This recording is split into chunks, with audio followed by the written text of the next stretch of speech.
Ma sœur, obsédée par l'argent, m'a averti de ne pas la faire honte. Derek, chez Nexarae, vaut des milliards.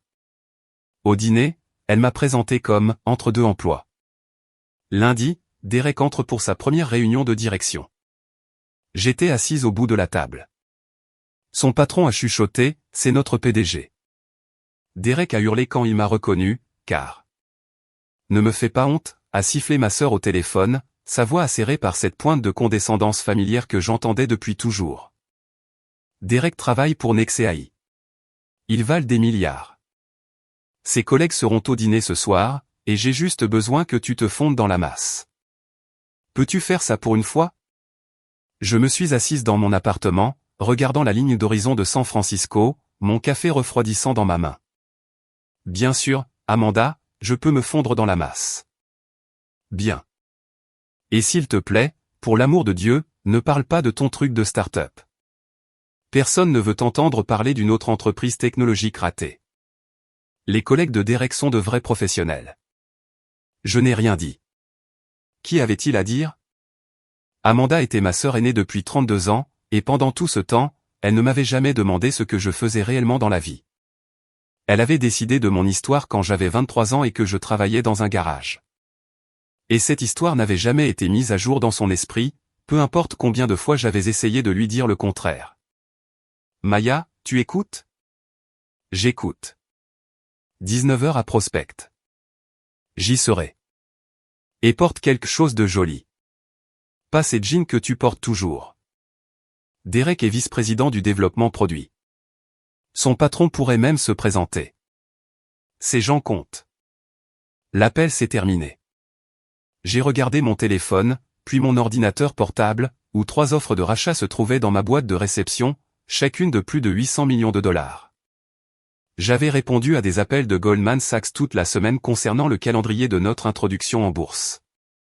Demain, j'avais une réunion avec nos principaux investisseurs pour discuter de l'expansion sur le marché européen, un mouvement qui pousserait notre valorisation au-delà de 2 milliards. Mais pour Amanda, j'étais toujours la déception familiale qui jouait avec des ordinateurs dans un garage. Je suis arrivé à Prospect à 18h55, délibérément en avance. Le restaurant était le genre d'endroit où l'argent de la technologie rencontrait l'argent ancien, où les affaires se concluaient autour de wagyu et de vin qui coûtaient plus par bouteille que le loyer mensuel de la plupart des gens. J'y avais mangé 2 douzaines de fois, généralement avec des investisseurs ou des membres du conseil. Ce soir, j'étais là en tant que petite sœur, cas de charité d'Amanda. Elle m'a repéré immédiatement, son visage faisant ce qu'il faisait toujours. Un rapide examen de ma tenue, un léger froncement de sourcils, un soupir résigné. J'avais porté un pantalon noir et un chemisier en soie, mais ce n'était clairement pas suffisant. « Tu es là », a-t-elle dit, m'embrassant l'air près de la joue. Derek a quelques minutes de retard. Grosse réunion, tu comprends? Bien sûr. Nous nous sommes assises à une table pour 6. Les mains d'Amanda étaient nerveuses, ajustant sa serviette, vérifiant son téléphone, remettant du rouge à lèvres. J'ai reconnu l'anxiété. Elle s'était toujours souciée désespérément de ce que les gens pensaient, de sa position dans la hiérarchie sociale qu'elle avait construite dans son esprit. Alors, a-t-elle dit, sans me regarder tout à fait dans les yeux. Comment se passe la recherche d'emploi? Je ne cherche pas d'emploi. Ah. D'accord. Ta start-up. Comment ça va? Toujours juste toi et quelques gars dans un garage. J'ai pris une gorgée d'eau. Quelque chose comme ça. Tu sais, il n'est pas trop tard pour trouver un vrai travail. Derek dit que Nexé embauche toujours. Peut-être quelque chose en marketing ou en opération. Un poste de débutant, mais c'est un pied dans la porte. C'est gentil à toi de penser à moi. Elle s'est penchée en avant, baissant la voix. Je suis sérieuse, Maya. Tu as 30 ans. Tu ne peux pas continuer à jouer à l'entrepreneur pour toujours. Maman et papa sont morts d'inquiétude. Avant que je ne puisse répondre, Derek est arrivé avec 3 collègues. Il était exactement ce à quoi je m'attendais. Confiant, à la limite de l'arrogance, une poignée de main coûteuse qui durait 2 secondes de trop. Ses collègues étaient similaires. Réussi, sur 2, désireux de parler du dernier lancement de produits de Nexé. Tout le monde, a dit Amanda, la voix vibrante de fierté. Voici ma sœur Maya. Enchantée, ai-je dit en serrant des mains. Elle est entre deux choses en ce moment, a poursuivi Amanda, et je l'ai regardée tisser le récit dont elle avait besoin, préparant son prochain mouvement. Mais je lui dis toujours, Nexé embauche toujours. Les collègues ont souri poliment. Derek s'est lancé dans une histoire sur leur dernier modèle d'IA, comment ils avaient obtenu un contrat avec 3 entreprises du Fortune 500, comment l'entreprise était en passe d'atteindre 1 milliard de revenus l'année prochaine. Nous révolutionnons l'IA d'entreprise, a-t-il dit, et je pouvais entendre les points de discussion qu'il avait mémorisés. Notre PDG est brillante. Elle nous introduira en bourse l'année prochaine. C'est les prémices de quelque chose d'énorme. Ça a l'air passionnant, ai-je dit. Pendant tout le dîner, j'ai écouté. Derek a parlé des objectifs trimestriels et des feuilles de route des produits. Ses collègues ont discuté du paysage concurrentiel, de la façon dont il battait les petites startups, de la façon dont le marché se consolidait, de la façon dont seuls les grands acteurs survivraient. Ces petites entreprises, a dit l'un d'eux en riant, elles pensent pouvoir rivaliser. C'est mignon, vraiment. Elles ne comprennent pas les ventes aux entreprises. Elles n'ont pas l'infrastructure. Amanda m'a regardé nerveusement, et je savais ce qu'elle pensait. Que j'étais l'une de ces mignonnes startups condamnées. J'ai souri et posé des questions intelligentes, jouant le rôle qu'elle avait besoin que je joue. Le téléphone de Derek a vibré pendant le dessert. Il l'a regardé et son visage est devenu plus sérieux. C'est la PDG. La réunion du conseil a été déplacée à lundi matin, 9h pile. Tous les cadres sont requis. Un lundi, a gémi l'un de ses collègues. Elle ne plaisante pas.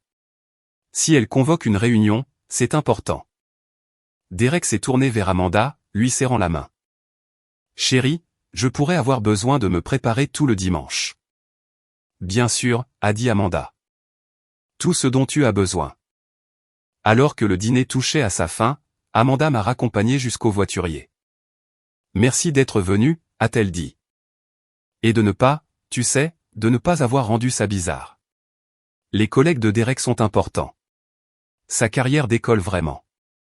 Elle a fait une pause. Je sais que tu ne comprends pas ce monde, mais les apparences comptent.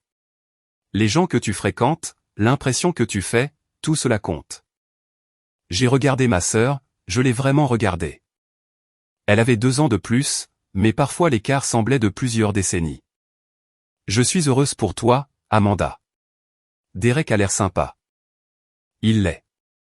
Il va aller loin. Vice-président maintenant, mais son patron l'adore. Pourrait être au comité de direction dans 2 ans. Elle a baissé la voix. C'est le genre de stabilité que tu devrais vouloir, Maya. Pas ces histoires de tickets de loterie de start-up. Le voiturier a apporté ma voiture, une Tesla Model S, vieille de 3 ans, payée en espèces. Amanda n'a pas commenté. Elle ne l'avait jamais fait. Je pense qu'elle s'était convaincue qu'elle était louée ou que j'avais obtenu une sorte d'affaire. On se voit chez maman et papa la semaine prochaine, a-t-elle demandé. J'y serai. Je suis rentré chez moi en traversant des rues que je connaissais bien. Devant les immeubles de bureaux où j'avais eu des centaines de réunions. Devant les cafés où j'avais esquissé des idées de produits sur des serviettes. Devant le garage où tout cela avait commencé il y a 7 ans. 7 ans. C'était le temps écoulé depuis que j'avais quitté mon emploi chez Google pour lancer Nexé AI. Oui, Nexé. La même entreprise pour laquelle Derek travaillait. La même entreprise qu'Amanda pensait trop prestigieuse pour que sa sœur décevante puisse même la comprendre. Je l'avais fondée avec 2 camarades de classe du MIT quand j'avais 23 ans. Nous nous étions autofinancés pendant 8 mois, vivant de ramen et de détermination, avant de décrocher notre premier investissement providentiel, puis un tour de préamorçage, puis des séries A, B, C. Nous étions passés de 3 personnes à 800. Nous étions passés d'un produit à une suite complète pour les entreprises. Nous étions passés d'espérer payer le loyer à refuser des offres de rachat de Microsoft et Salesforce. Et à travers tout cela, je n'avais jamais rien dit à ma famille, non pas parce que je le cachais, mais parce qu'ils n'avaient jamais demandé, parce que chaque fois que j'essayais d'expliquer, ils me coupaient la parole. Changer de sujet ou me donner des conseils de carrière pour des emplois dont je n'avais pas besoin. Mon père pensait que je faisais quelque chose avec les ordinateurs. Ma mère disait à ses amis que j'étais encore en train de me chercher. Amanda avait décidé que j'étais un échec et aucune preuve ne changerait son avis. Alors, j'avais arrêté d'essayer. J'avais appris à me fondre dans la masse, à acquiescer, à les laisser croire ce qui les arrangeait. Mais lundi matin allait être intéressant. J'ai passé le dimanche à préparer la réunion du conseil. Nous avions des décisions sérieuses à prendre, accepter ou non le calendrier d'introduction en bourse de Goldman, comment structurer notre expansion européenne, acquérir 2 concurrents plus petits ou les laisser mourir sur pied.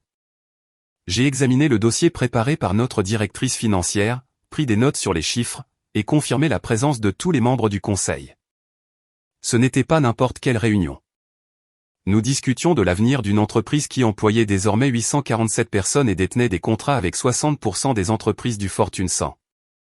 Mon assistante exécutive avait confirmé la présence de tous, y compris les 6 nouveaux membres de notre équipe de direction qui avaient été embauchés au cours du dernier trimestre. Derek Chin, vice-président du développement produit, était avec nous depuis 3 mois. Son embauche avait été la décision de notre directeur des opérations. Derek venait d'IBM avec de solides références et un historique de lancement de produits réussis. Je l'avais rencontré brièvement lors de son entretien final, mais il avait été nerveux, concentré sur le directeur des opérations et le directeur technique. J'avais posé 3 questions, acquiescé à ses réponses et laissé mon équipe prendre la décision finale. Nous l'avions embauché une semaine plus tard. Il n'avait aucune idée de qui j'étais. Pourquoi l'aurait-il? J'étais juste une autre personne dans la salle d'entretien, un autre visage dans l'immeuble. Il n'avait jamais demandé mon nom. Il ne m'avait certainement jamais associé à Amanda. Et Amanda n'avait jamais associé le nouvel emploi de Derek au truc de start-up de sa sœur. Le lundi matin est arrivé avec le brouillard typique de San Francisco. J'ai revêtu ma tenue habituelle de réunion du conseil, tailleur noir sur mesure, chemisier en soie blanc, bijoux minimalistes. Mon chauffeur est venu me chercher à 7h30, me donnant le temps de revoir mes notes pendant les 30 minutes de trajet jusqu'à notre siège à Soma. Le bâtiment était élégant, tout en verre et en acier, 14 étages, avec notre logo en lettres de 6 pieds de haut gravé au sommet, Nexeai. Nous avions déménagé ici il y a 2 ans, améliorant notre ancien espace lorsque le nombre d'employés avait atteint 400. J'ai pris mon ascenseur privé jusqu'au 14e étage où se trouvaient les bureaux exécutifs et la salle du conseil principal.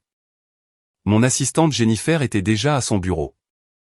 Bonjour Maya. Le café est prêt. Le conseil arrive à 8h45. Présence confirmée pour tous, y compris les nouveaux cadres. Les 6 sont confirmés. Derek Chin a demandé s'il devait préparer quelque chose. Je lui ai dit de simplement revoir les diapositives de la feuille de route des produits. Parfait. Merci, Jennifer. Je me suis installé dans mon bureau, qui occupait le coin nord-ouest avec vue sur le Bay Bridge. Les murs affichaient mes diplômes, licences et masters du MIT, MBA de Stanford, plusieurs récompenses d'organisations industrielles, une couverture de Forbes encadrée d'il y a 2 ans, les 30 Under 30, qui révolutionne l'IA. Et des photographies de l'histoire de notre entreprise, le garage d'origine, notre premier bureau, la célébration de la série B, l'inauguration de cet immeuble. À 8h50, je me suis rendu à la salle du conseil. Nos membres du conseil s'installaient, 2 partenaires de capital risque qui avaient mené notre série B, notre directrice financière, notre directeur technique, notre conseiller juridique général, et 3 membres indépendants du conseil avec une expertise en logiciel d'entreprise. Les nouveaux cadres étaient assis ensemble à une extrémité de la longue table, l'air nerveux. C'était leur première réunion du conseil, leur première véritable exposition à la manière dont les décisions étaient prises à ce niveau. Derek était parmi eux, parlant doucement avec notre vice-président des ventes. Il portait un costume bleu marine impeccable et avait l'air confiant, bien que je puisse voir la légère tension dans ses épaules. J'ai pris ma place en bout de table. Jennifer a légèrement baissé les lumières et a affiché la présentation sur le grand écran. Bonjour à tous, ai-je dit. Commençons. J'ai observé le visage de Derek pendant que je parlais, j'ai observé le moment exact où il a réalisé qui j'étais. Ses yeux se sont écarquillés. Sa bouche s'est entr'ouverte. La couleur a fui son visage. Arcidio Marcus s'est penché et lui a chuchoté quelque chose. Je ne pouvais pas l'entendre, mais je pouvais imaginer, c'est notre PDG, Maya Chin. Les mains de Derek ont agrippé les accoudoirs de sa chaise. Il avait l'air d'être sur le point de vomir. J'ai continué avec l'ordre du jour de la réunion, professionnel et concentré. Nous sommes ici pour discuter de 3 points majeurs, le calendrier de l'introduction en bourse, l'expansion européenne et les acquisitions potentielles. Commençons par les chiffres. Notre directrice financière, Patricia, a détaillé les chiffres. Les revenus avaient augmenté de 340% d'une année sur l'autre. Nous étions rentables dans 3 de nos 4 divisions. Nos réserves de trésorerie étaient solides. Goldman Sachs projetait une valorisation d'introduction en bourse entre 2,1 et 2,4 milliards de dollars. Nous avons une décision à prendre, a dit Patricia. Entrer en bourse au 2e trimestre, ce qui est agressif mais capte l'élan du marché, ou attendre le 4e trimestre, ce qui nous donne le temps de renforcer les chiffres de notre division entreprise. Les membres du conseil ont discuté des options. J'ai écouté, posé des questions, contesté les hypothèses. C'était le travail que j'aimais. La pensée stratégique, la prise de risque calculée, la construction de quelque chose qui comptait. Derek n'avait pas dit un mot. Il était resté figé, me regardant comme si j'étais un fantôme. Nous sommes passés à la proposition d'expansion européenne. Notre vice-président des ventes internationales a présenté le plan, des bureaux à Londres, Berlin et Paris avec un objectif de 200 clients européens en 18 mois. L'investissement est significatif, ai-je dit, étudiant les chiffres. 47 millions d'euros sur 2 ans, Marcus. Notre technologie est-elle prête pour les exigences de conformité aux données de l'UE? Nous travaillons sur la conformité au RGPD depuis 6 mois, a répondu notre directeur technique. Nous sommes prêts alors. Je suis pour. Conseil? 6 mains se sont levées. La motion a été adoptée. Enfin, nous avons discuté des acquisitions. 2 plus petites entreprises d'IA étaient en difficulté, toutes 2 avec des technologies qui complétaient la nôtre. Nous pourrions les acquérir pour un total de 140 millions de dollars, a dit notre conseiller juridique général. Ou nous pourrions attendre qu'elles échouent et embaucher leurs ingénieurs pour beaucoup moins cher. Quelle est la démarche éthique, ai-je demandé. La pièce est devenue silencieuse. C'est quelque chose que j'avais appris de mon mentor chez Google. Le profit comptait, mais la manière de le réaliser aussi. La démarche éthique est de les acquérir, a dit Patricia lentement. Maintenir leurs équipes intactes, préserver leur technologie, honorer leur vision, même si cela coûte plus cher. Alors c'est ce que nous ferons. Rédigez les offres, soyez généreux avec les fondateurs. Ils ont construit quelque chose de précieux, même si le marché n'a pas coopéré. La réunion a continué pendant 1 heure de plus. Nous avons discuté des feuilles de route des produits, des menaces concurrentielles, de l'acquisition de talents. L'équipe de Derek a présenté des mises à jour sur le nouveau modèle d'IA qu'ils avaient développé. C'était un travail solide, ai-je noté. Il était peut-être désastreux sur le plan personnel, mais il n'était pas incompétent. À la fin de la réunion, les gens ont rassemblé leurs documents et sont partis. Les nouveaux cadres se sont regroupés, manifestement submergés par leur première réunion du conseil. Derek s'est approché de moi lentement, comme s'il marchait vers un peloton d'exécution. Mademoiselle Chin, a-t-il dit, sa voix à peine stable. Je ne réalisais pas que vous étiez la PDG. J'ai gardé ma voix neutre. La plupart des gens ne le savent pas, à moins de lire l'actualité tech. Vous avez fait du bon travail, Derek. Le lancement du nouveau modèle est en avance sur le calendrier. Merci. Il a dégluti difficilement. J'ai rencontré votre sœur, Amanda. Je sais qu'elle vous a mentionné. Elle n'a jamais dit. Je veux dire, elle m'a dit que vous étiez entre 2 emplois, que vous cherchiez vos marques. J'ai souri légèrement. Amanda a son propre récit. Je ne la corrige pas. Mais vous avez fondé cette entreprise. Vous avez construit tout cela. Avec beaucoup d'aide. Nous sommes une équipe ici. Il a reniflé et a semblé vouloir en dire plus, mais Marcus l'a appelé pour discuter de la feuille de route des produits. Derek m'a jeté un coup d'œil une fois, puis s'est éloigné, les épaules affaissées. Je suis retourné à mon bureau et j'ai sorti mon téléphone. 15 appels manqués d'un numéro que je reconnaissais, le portable d'Amanda. Il y avait aussi 12 messages textes. Appelle-moi maintenant. Maya, c'est quoi ce bordel? Derek a dit que tu étais la PDG de Nexé. Pourquoi tu ne m'as rien dit? Maman et papa vont paniquer. C'est tellement embarrassant. Tu m'as fait passer pour une idiote. Comment as-tu pu me laisser parler du travail de Derek alors que tu possèdes l'entreprise? Tout le monde au dîner va me prendre pour une folle. Réponds à ton téléphone. Je n'arrive pas à croire que tu m'aies fait ça. Appelle-moi immédiatement. J'ai posé le téléphone et j'ai regardé la ville. Quelque part là-bas, Amanda était en pleine crise de nerfs. Derek reconsidérait probablement ses fiançailles. Mes parents allaient bientôt la prendre s'ils ne l'avaient pas déjà fait, et je ne ressentais rien. Aucune satisfaction, aucune colère, juste une tristesse calme et lointaine. Jennifer a frappé à ma porte. Votre rendez-vous de 11h est là. L'équipe de Goldman Sachs. Merci. J'arrive. Je me suis levé, et ajusté ma veste et me suis préparé pour la prochaine réunion. Il y avait du travail à faire, une introduction en bourse à planifier, une entreprise à construire, des centaines d'employés qui comptaient sur nous pour prendre les bonnes décisions. Mon téléphone a vibré à nouveau, Amanda appelant pour la 16e fois. Je l'ai éteint et je suis allé rencontrer Goldman Sachs. Le reste de lundi a été un tourbillon de réunions. L'équipe de Goldman était impatiente, presque insistante, pour accélérer le calendrier de notre introduction en bourse. Ils voyaient une fenêtre sur le marché. Les valeurs technologiques étaient en vogue. L'IA était la prochaine grande chose. Et nos chiffres étaient exceptionnels. Le deuxième trimestre est agressif mais réalisable, a dit leur banquier principal. Votre histoire est convaincante. Fondatrice femme, parcours MIT, a construit cela à partir de rien. Les investisseurs vont adorer. Je ne veux pas vendre une histoire, ai-je répondu. Je veux vendre une entreprise durable. C'est la même chose aux yeux du marché. Nous avons débattu des valorisations, des délais, des facteurs de risque. Quand ils sont partis à 16h, un mal de tête se formait derrière mes yeux. Jennifer est apparue dans l'encadrement de ma porte. Vous avez 17 appels de votre sœur et votre mère a appelé la ligne principale 3 fois. Elle a dit, et je cite, « Dites à Maya que la famille est plus importante qu'une réunion. » J'ai frotté mes tempes. Qu'est-ce que tu lui as dit? Que vous étiez en réunion avec Goldman Sachs concernant notre introduction en bourse et que vous la rappelleriez dès que possible.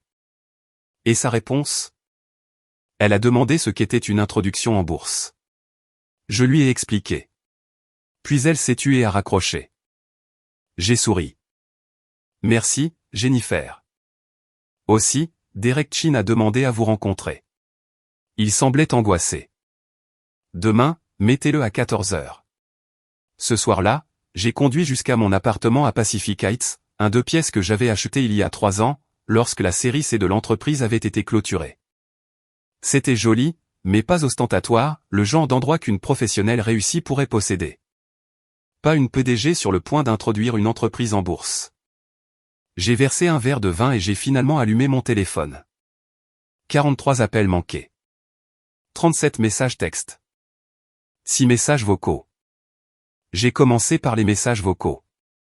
Le premier était d'Amanda, sa voix aiguë et tendue.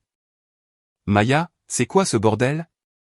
Derek est rentré à la maison et a dit que tu étais la PDG de son entreprise.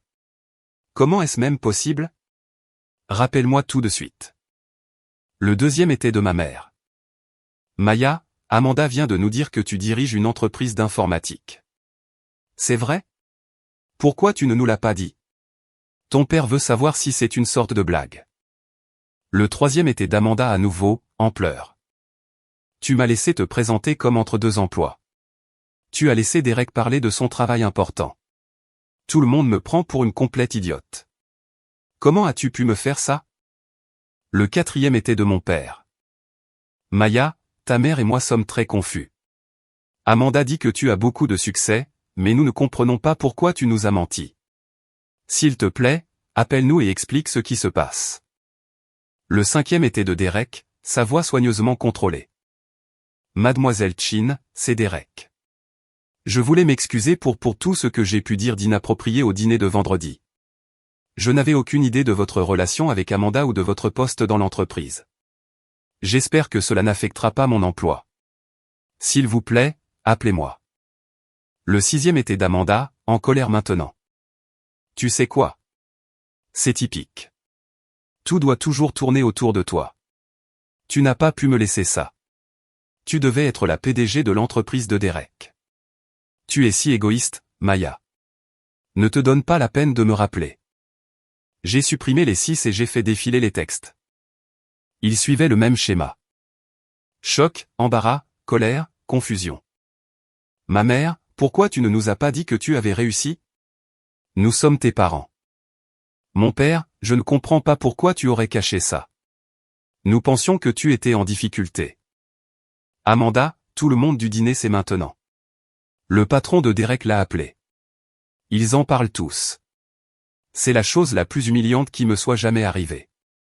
Et puis, enfoui parmi les messages de colère, un message d'Amanda envoyé à 21h47. Le patron de Derek veut me rencontrer. Il a dit qu'il ne savait pas que la PDG était ma sœur. Il m'a appelé Mademoiselle Chin comme si j'étais importante à cause de toi. C'est tellement absurde. Je suis censée être celle qui réussit. C'était le cœur du problème. J'étais censée être l'échec. C'était le rôle qui m'avait été assigné dans l'histoire de notre famille. Amanda était la sœur aînée qui réussissait, avec le travail prestigieux et le petit ami impressionnant. J'étais la petite sœur qui ne parvenait pas à mettre sa vie en ordre. Sauf que rien de tout cela n'était vrai. Et maintenant, l'histoire s'était effondrée et tout le monde se démenait pour en écrire une nouvelle. Je n'ai rappelé personne. Pas ce soir-là. Au lieu de cela, j'ai ouvert mon ordinateur portable et j'ai examiné le dossier pour la réunion de l'équipe de direction de demain. Nous avions des délais à respecter, des fonctionnalités à livrer, des clients à servir. Le drame de ma vie personnelle n'était que cela, personnel. Il n'avait pas sa place dans la salle du conseil. Mardi matin, je suis arrivé au bureau à 7 heures. La réunion de l'équipe de direction était à 8h30, suivie de l'entretien individuel de Derek à 14h. La réunion exécutive s'est déroulée sans accroc. Nous avons discuté des objectifs d'embauche, des allocations budgétaires et de la prochaine réunion générale où nous annoncerions le calendrier d'introduction en bourse. Derek a été professionnel, a participé de manière appropriée et a évité de me regarder dans les yeux. Ensuite, Marcus m'a pris à part. Derek panique. Il pense que tu vas le licencier. Pourquoi le licencierais-je? Ses chiffres sont bons. Parce qu'il sort avec ta sœur et qu'il a apparemment dit des bêtises lors d'un dîner. Ce n'est pas un motif de licenciement. Tu devrais probablement lui dire ça avant qu'il ne fasse une crise dans les toilettes. 3e fois ce matin, ai-je soupiré. Je lui parlerai à 14h. Derek est arrivé pour son entretien individuel exactement à l'heure, l'air de ne pas avoir dormi. Il s'est assis en face de mon bureau, les mains serrées sur ses genoux. Merci de me recevoir, Mademoiselle Chin. Maya, c'est très bien quand nous sommes juste toutes les deux. Et vous n'êtes pas licenciée si c'est ce qui vous inquiète. Ses épaules se sont affaissées de soulagement. Merci. J'étais préoccupé par le fait que la situation avec Amanda puisse. Votre relation avec ma sœur est votre affaire. Vos performances ici sont ce qui m'importe, et vos performances ont été excellentes. Le nouveau modèle d'IA est en avance sur le calendrier et en dessous du budget. Vous faites exactement ce pourquoi nous vous avons embauché. J'apprécie, mais je pense que je devrais m'excuser pour vendredi soir. Les choses que j'ai dites sur les startups, sur la concurrence. Vous ne saviez pas qui j'étais. Et honnêtement, vous n'aviez pas tort. La plupart des startups échouent. Nous n'avons juste pas échoué. Il s'est légèrement détendu. Amanda est très contrariée. Elle se sent embarrassée. Je comprends. Elle veut savoir pourquoi vous ne lui avez jamais dit, ni à vos parents. Il a fait une pause. Si je suis honnête, j'aimerais le savoir aussi. C'est une entreprise valant $1 milliard. Vous êtes sur le point d'entrer en bourse. Comment votre famille ne peut-elle pas savoir? J'ai réfléchi à ce que je devais partager. Derek était mon employé, mais il sortait aussi avec ma sœur. Tout ce que je dirais lui parviendrait probablement. Ils n'ont jamais demandé, ai-je dit finalement. J'ai essayé de leur dire au début, mais mon père changeait de sujet. Ma mère me donnait des conseils de carrière. Amanda a décidé que j'étais un échec et rien de ce que je disais ne pouvait la faire changer d'avis. Après un certain temps, j'ai arrêté d'essayer. Mais sûrement quand l'entreprise est devenue plus grande. Derek, que vous dit Amanda à mon sujet? Il s'est agité inconfortablement. Que vous êtes en train de vous chercher, que vous avez eu des difficultés professionnelles, qu'elle s'inquiète pour vous. Et en 3 mois de fréquentation, avez-vous jamais demandé mon nom? Il est devenu pâle, mais je n'ai rien dit. Avez-vous demandé pour quelle entreprise je travaillais? Ce que j'ai étudié à l'école, quoi que ce soit de précis sur ma vie? Elle a dit que vous n'aimiez pas en parler. Elle a dit cela parce qu'elle ne veut pas entendre la réponse, parce que si elle connaissait la vérité, elle devrait réécrire l'histoire qu'elle se raconte depuis 10 ans. Et cette histoire est importante pour elle. Derek est resté silencieux pendant un long moment. Elle m'a appelé ce matin. Elle est en colère que je vous ai amené sur son lieu de travail. Elle ne comprend pas pourquoi je ne lui ai pas dit que vous étiez ma PDG. Qu'avez-vous dit? Que je ne savais pas. Que vous étiez juste Maya pour moi. Une autre personne dans l'immeuble? Il s'est frotté le visage. Elle m'a accusé de vous choisir elle. Et qu'avez-vous répondu à cela? Qu'elle était irrationnelle. Que vous êtes mon patron et que je suis reconnaissant d'avoir ce poste. Que ces sentiments à votre égard ne changent pas mes obligations professionnelles. Il a rencontré mes yeux. Elle n'a pas aimé cette réponse. J'imagine bien que non. Elle veut que je démissionne. Les mots sont restés suspendus dans l'air entre nous. Et vous allez le faire, ai-je demandé. Non, a-t-il dit fermement. C'est la meilleure opportunité de ma carrière. J'ai quitté IBM spécifiquement pour ce rôle. Et il a hésité. Je commence à voir des choses chez Amanda qui m'inquiètent. Je n'ai rien dit, j'ai juste attendu.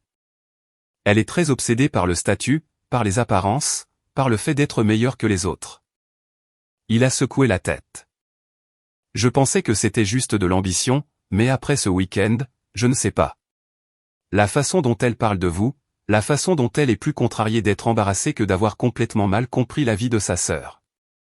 Ce n'est pas ce pourquoi vous avez signé. Ouais. Je me suis levé et j'ai marché jusqu'à la fenêtre. 14 étages plus bas, les gens vaquaient à leurs occupations, allant à des réunions, prenant un café, vérifiant leur téléphone. Des gens ordinaires faisant des choses ordinaires. Mon conseil en tant que votre PDG, ne prenez pas de décision de carrière basée sur des relations personnelles. Ce travail est bon pour vous. Restez. Et votre conseil en tant que sœur d'Amanda. Je ne suis probablement pas la bonne personne à qui demander. Je me suis tourné vers lui.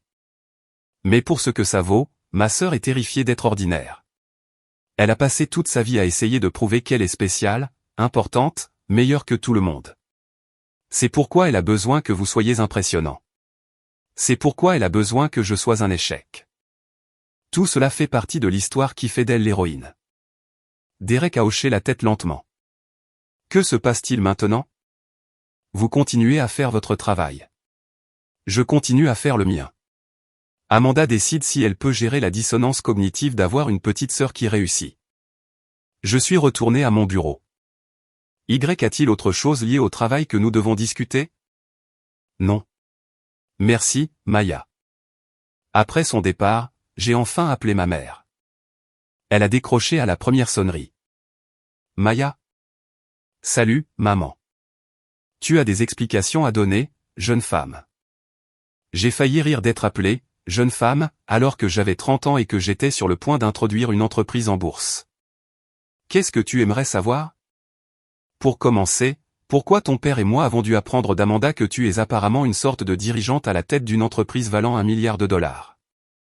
Je suis la PDG et fondatrice. Nous sommes évalués à environ $2,2 milliards en attendant notre introduction en bourse. Silence. Alors ton père veut te parler. Attends. Sons étouffés du téléphone passé. Maya, c'est ton père. Salut, papa. Ta mère et moi sommes très confus. Nous pensions que tu travaillais sur une petite start-up, une sorte de projet informatique.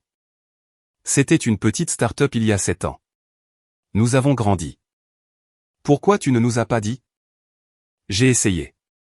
Tu m'as demandé une fois ce que je faisais et j'ai dit que j'avais fondé une entreprise d'IA. Tu as dit c'est bien et tu as demandé si j'avais vu tes clubs de golf. Je ne me souviens pas de ça. Moi oui. C'était à Noël il y a 4 ans. J'ai essayé d'expliquer que nous venions de clôturer un tour de financement de 50 millions de dollars. Tu m'as interrompu pour me parler de la promotion d'Amanda au travail. Un autre silence. Maya, nous sommes tes parents. Nous aurions dû savoir. Auriez-vous dû?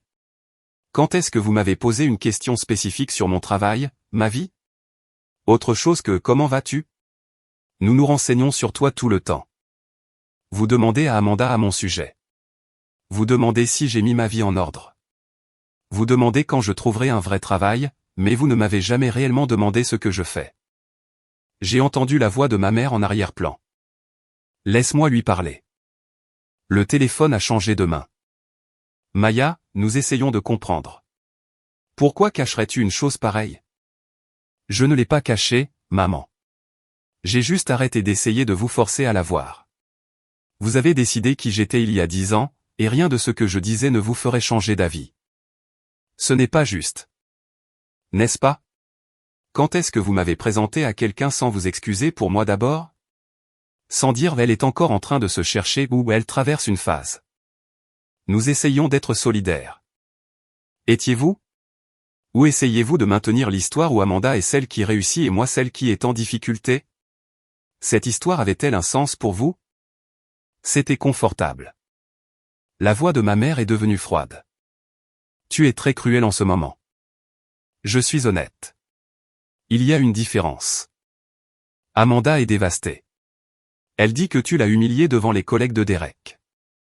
Je me suis assise à un dîner et j'ai écouté Derek parler de son travail dans une entreprise que j'ai fondée pendant qu'Amanda me présentait comme entre deux emplois. Comment exactement les jeux humiliés? Tu aurais dû lui dire qui tu étais. Elle n'a jamais demandé. En 30 ans, maman, elle ne m'a jamais posé une seule question sincère sur ma vie. Elle a décidé que j'étais un échec et elle avait besoin que je le reste pour pouvoir se sentir supérieure. C'est une chose horrible à dire sur ta sœur. C'est la vérité. Et vous l'avez permis. Vous deux. Vous l'avez félicité d'avoir obtenu un poste de cadre intermédiaire dans une banque régionale alors que je levais 100 millions de dollars en capital risque. Vous vous êtes vanté de son salaire de 80 000 dollars alors que je refusais des offres de rachat de 400 millions de dollars. Vous avez cru à son histoire parce que c'était plus facile que de me voir. J'ai entendu la voix de mon père à nouveau étouffée. Qu'est-ce qu'elle dit?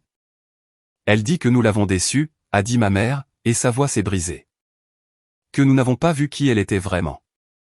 Parce que vous ne vouliez pas, ai-je dit doucement. C'était plus facile d'avoir une fille qui réussit et une fille en difficulté. C'était une histoire plus simple. Pourquoi? Ma mère pleurait maintenant. Nous ne voulions pas, nous pensions. Je sais, mais l'intention n'efface pas l'impact. Que faisons-nous maintenant? Je ne sais pas, maman. C'est à vous de voir. J'ai terminé l'appel et je me suis assise dans le silence de mon bureau. À travers les murs de verre, je pouvais voir mon équipe travailler. Des ingénieurs déboguant du code, des chefs de produits en discussion intense, des vendeurs en appel avec des clients. Ces gens savaient qui j'étais. Ils me voyaient clairement. Ma famille ne l'avait jamais fait. Jennifer a frappé. Votre rendez-vous de 15 heures est là. L'entretien avec TechCrunch sur l'annonce de l'introduction en bourse. Donnez-moi 5 minutes. J'ai ouvert mon email et j'ai trouvé un brouillon sur lequel je travaillais depuis des semaines. Un message à toute notre entreprise sur l'introduction en bourse, sur ce que nous avions construit ensemble, sur le chemin à parcourir. J'ai ajouté un nouveau paragraphe. Beaucoup d'entre vous savent que je suis une personne discrète. Je ne fais pas beaucoup de presse. Je ne partage pas les détails de ma vie en dehors de ces murs. C'est parce que cette entreprise est bâtie sur le fond, pas sur des histoires. Sur les résultats, pas sur la réputation. Sur le travail que nous faisons ensemble, pas sur qui nous sommes individuellement. Mais je veux que vous sachiez ceci. Chaque personne dans cette entreprise compte. Non pas à cause de votre titre ou de votre salaire ou de l'impression que vous faites à un dîner, mais à cause du travail que vous faites, des problèmes que vous résolvez, de la valeur que vous créez. Ne laissez jamais personne vous faire sentir insignifiant pour avoir choisi le fond plutôt que l'histoire. Je l'ai envoyé aux 847 employés. Puis j'ai ajusté ma veste, vérifié mon reflet dans la fenêtre et je suis allé parler à TechCrunch de l'introduction en bourse d'une entreprise de 2,2 milliards de dollars. L'interview a duré 1 heure. La journaliste était perspicace, posant des questions sur nos avantages concurrentiels, notre chemin vers la rentabilité, notre vision de l'avenir de l'IA d'entreprise. Elle a demandé s'il était difficile d'être une femme PDG dans une industrie dominée par les hommes. C'est difficile d'être n'importe quel PDG, ai-je dit. La question du genre n'est qu'une variable supplémentaire à gérer. Avez-vous des conseils pour les femmes dans la tech qui font face au scepticisme ou au dédain? J'ai pensé à Amanda, à mes parents, à chaque dîner où j'avais été présenté comme la déception. Continuez à construire, ai-je dit. Laissez votre travail parler plus fort que les doutes de quiconque. Et rappelez-vous que leur incapacité à vous voir est leur limitation, pas la vôtre. L'article a été publié mercredi matin. À midi, il avait 50 000 partages. Mon téléphone, que j'avais gardé éteint depuis mardi, affichait 127 appels manqués lorsque je l'ai finalement allumé mercredi soir. La plupart provenaient de numéros que je ne reconnaissais pas. Des journalistes probablement, ou des recruteurs, ou des gens qui avaient soudainement découvert que nous étions connectés sur LinkedIn, mais 15 venaient d'Amanda. J'ai écouté le message vocal le plus récent. Sa voix était différente maintenant. Plus petite. Maya. J'ai lu l'article de TechCrunch. J'ai vu les photos de toi au bureau. Je ne savais pas, je veux dire, je savais que tu étais intelligente, mais je n'avais pas compris. Une longue pause. Derek a rompu avec moi. Il a dit que je ne vois pas vraiment les gens. Je ne vois que des symboles de statut. Il a dit que je t'avais aussi traité comme un symbole de statut. Un symbole négatif, mais quand même. Elle a ri, mais cela sonnait brisé. Je ne sais pas quoi faire avec ça. Avec tout ça. Une autre pause. Maman et papa paniquent. Ils n'arrêtent pas de demander comment ils n'ont pas su. Et j'ai réalisé que je ne savais pas non plus. Mais je n'ai jamais demandé. Je n'ai jamais voulu savoir. Sa voix a baissé jusqu'à un murmure. Je suis désolé, Maya. Je ne sais pas si ça veut dire quelque chose pour toi, mais je suis désolé. J'ai enregistré le message vocal, mais je ne l'ai pas rappelé. Pas encore. Jeudi, nous avons tenu la réunion générale pour annoncer l'introduction en bourse. 847 employés ont rempli notre plus grande salle de conférence et les espaces supplémentaires. Je me suis tenu sur la petite scène et je leur ai dit ce que nous avions construit ensemble. Il y a 7 ans, nous étions 3 personnes dans un garage. Aujourd'hui, nous entrons en bourse. Mais le chiffre n'a pas d'importance. Ni la valorisation, ni le cours de l'action, rien de tout cela. Ce qui compte, c'est que nous avons construit quelque chose de réel, quelque chose qui résout de vrais problèmes pour de vraies personnes, et nous l'avons fait ensemble. Les applaudissements ont été assourdissants. Après, Derek m'a approché. C'était un bon discours. Merci. Comment allez-vous? Mieux. J'ai parlé à mon thérapeute de la situation avec Amanda. Apparemment, j'ai des schémas sur lesquels travailler. Il a souri. Mais je suis reconnaissant pour ce travail, pour la clarté qu'il m'a donnée sur ce qui compte. Je suis contente que vous restiez. Moi aussi. Vendredi après-midi, j'ai enfin appelé Amanda. Maya, a-t-elle dit, et je pouvais entendre qu'elle avait pleuré. J'ai eu tes messages vocaux. Les 15. Juste le dernier. Silence. Puis, j'ai beaucoup réfléchi cette semaine au genre de sœur que j'ai été, au genre de personne. Sa voix tremblait. Derek avait raison. Je ne vois pas les gens. Je vois des catégories. Le statut. Où les gens se situent dans la hiérarchie que j'ai construite dans ma tête. Je sais. Tu étais censée être celle qui est en difficulté. Celle qui me faisait bien paraître par comparaison. Et quand cela s'est avéré complètement faux, je n'ai pas su comment gérer ça. Amanda, laisse-moi finir. S'il te plaît. Elle a pris une inspiration tremblante. J'ai passé toute cette semaine à être en colère contre toi, pour m'avoir embarrassé, pour ne pas me l'avoir dit, pour m'avoir laissé passer pour une idiote. Mais la vérité, c'est que c'est moi qui me suis fait passer pour une idiote en ne me souciant jamais assez de vraiment te connaître. Je me suis approché de la fenêtre de mon bureau, regardant les lumières de la ville. J'ai lu tous les articles sur toi que j'ai pu trouver, a poursuivi Amanda. Forbes, TechCrunch, le profil du Wall Street Journal de l'année dernière. Et je n'arrêtais pas de penser, c'est ma sœur, ma petite sœur, et je ne la connais pas du tout. Non, ai-je dit doucement. Tu ne la connais pas. Puis-je? Sa voix était si petite. Puis-je apprendre à te connaître? La vraie toi. Je ne sais pas, Amanda. Peux-tu le supporter si la vraie moi ne rentre pas dans ta hiérarchie? Si je ne te fais pas bien paraître par comparaison? C'est juste. C'est plus que juste. Elle a ri tristement. Mon Dieu, je suis tellement en désordre. Derek est parti. Maman et papa sont en pleine crise à propos de leur rôle de parents. Et je réalise que j'ai construit toute mon identité autour du fait d'être meilleur que toi. Et maintenant, c'est fini. Et je ne sais plus qui je suis. Peut-être que c'est une bonne chose. Peut-être. La vérité est que je suis fier de toi. J'aurais dû dire ça en premier. Je suis fier de toi et impressionné et un peu émerveillé. Tu as construit quelque chose d'incroyable et tu l'as fait pendant que nous te rejetions tous. Cela demande.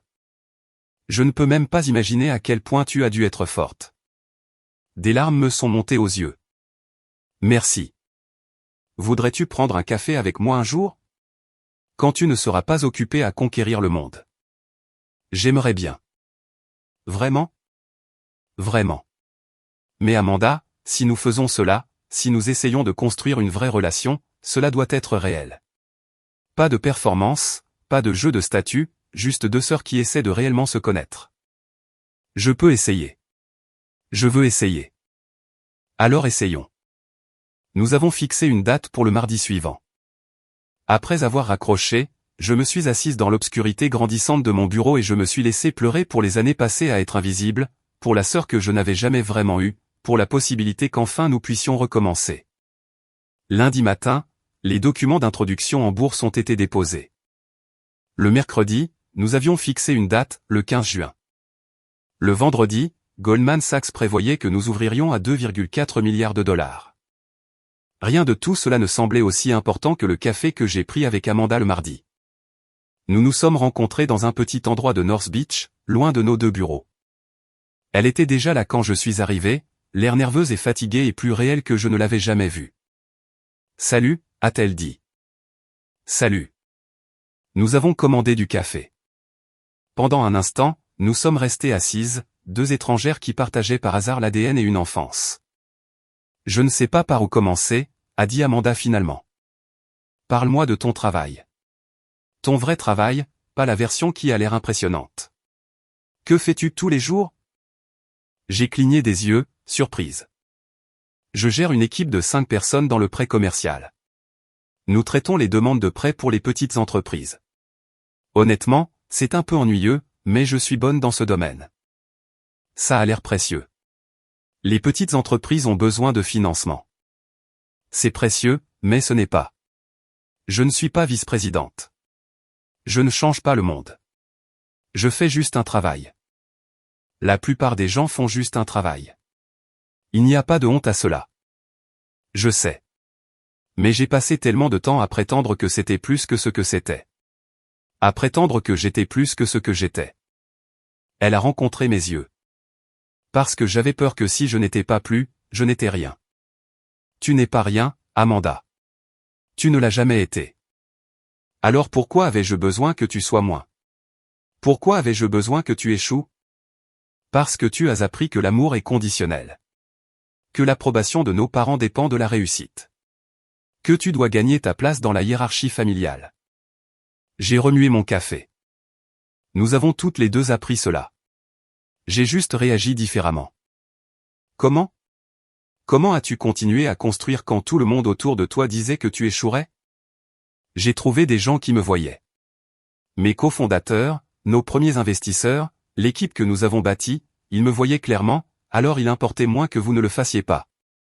Les yeux d'Amanda se sont remplis de larmes. Je veux te voir clairement. Je veux être quelqu'un qui voit les gens clairement. Alors commence par te voir clairement toi-même, pas la version que tu penses devoir être, la personne réelle que tu es. Nous avons parlé pendant 2 heures de son vrai travail et de mon vrai travail, de sa rupture avec Derek et de ce qu'elle en avait appris, de nos parents et des façons dont ils nous avaient toutes deux déçus, de la possibilité de quelque chose de différent. En partant, Amanda m'a serré dans ses bras. Elle m'a vraiment serré, pas le baiser en l'air d'avant. Merci, a-t-elle murmuré. De me donner une chance. Merci d'en demander une. Le 15 juin est arrivé, chaud et clair. Je me tenais sur le parquet de la bourse Nasdaq avec mes cofondateurs Marcus et Jennifer, regardant le cours de notre action grimper.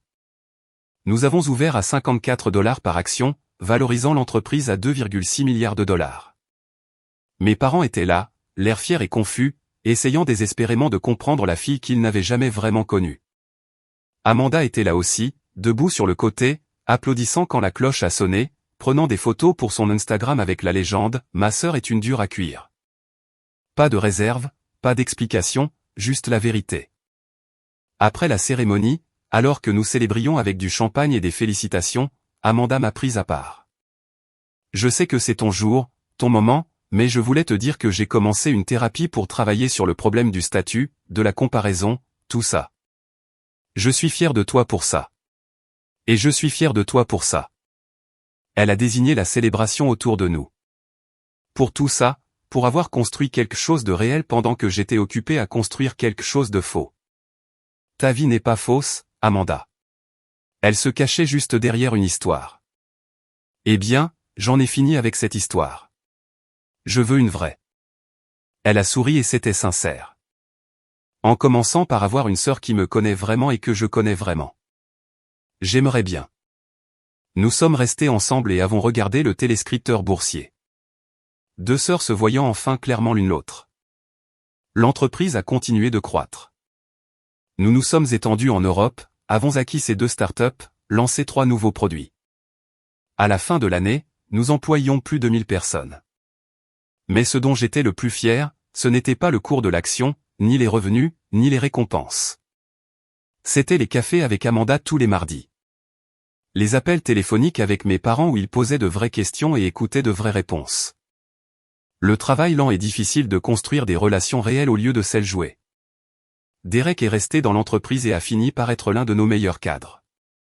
Il a commencé à sortir avec quelqu'un de notre équipe juridique, quelqu'un qui le voyait clairement et aimait ce qu'elle voyait. Moi. J'ai continué à construire, à diriger, à choisir le fond plutôt que l'histoire. Parce qu'en fin de compte, c'est tout ce que nous pouvons faire. Construire quelque chose de réel, voir les gens clairement, nous laisser être vus. Le reste n'est que du bruit.